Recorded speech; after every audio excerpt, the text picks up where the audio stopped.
I work with the Department of Communication and Journalism, University of Pune for the past 15 years. But before that, I have worked in a newspaper as a sub-editor and in All India Radio as newsreader translator and also in television. So right from the beginning, writing and editing have been my forte, so to say. And whenever I get an opportunity to use my linguistic skills, I'm really happy.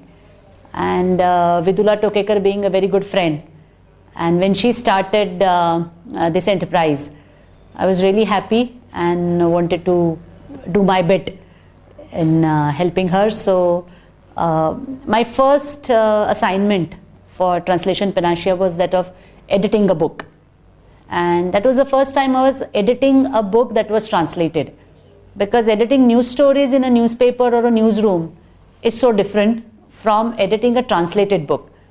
And fortunately or unfortunately, that particular book needed a lot of editing. So it was a good experience for me, and I could share whatever problems we encountered. And I'm sure that helped Translation Panacea also in generally setting up the procedures and standards so that the time required for rewriting or editing is minimized, because their effort is to do everything under one roof and as quickly as possible. Whenever, as I know that whenever a new translator is approached or requested to work for Panacea, then there is a rigorous testing procedure, because a person may be writing well on his own, like creative writing, but translation is a totally different art. So one has to have or get the hang of translation, because it's not, if you decide to translate a word by word or verbatim, then you can't make it interesting for the Marathi reader or whichever language you are translating in, the target language. So that is a very good and a strict procedure I'm sure they are following. And the editing also, it goes through 2-3 different readings. So the ultimate print copy that is ready, that reaches the readers, is with no or minimal mistakes.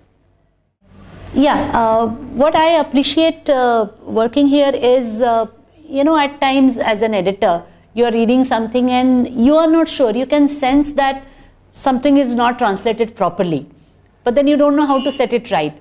So when you talk to Vidula about it, what I'm happy about is that she knows all the books that are being translated so well. She understands the subjects herself very well. So if you approach her with a doubt, she has an answer. So it's not as if, you have nowhere to go. She has a perfectly clear idea. She herself is a very good translator, and that's why she can provide help and see to it that a certain standard is always maintained. Yeah, I really appreciate this effort of seeing to it that the Marathi readers also get to read whatever is available in English books. Because we know that even though we know English a little bit, we are always partial towards our mother tongue. If given a choice, we would pick up the book in our own mother tongue first, because we enjoy more, we identify with it more, and we are able to retain it more. So I strongly believe that literature all over the world, all other books should be available in our own language, and Translation Panacea is doing a great job in that regard. Yeah, that is the trend. I mean, on the one hand, it's really good that we are getting to read world literature, but that should not hamper the creation of original Marathi literature. So that is something we can't really predict how it will go. It's not affecting it too much, but if people are drawn to all those interesting topics, people are drawn to all those books that are based on extensive research, then they can see the quality difference.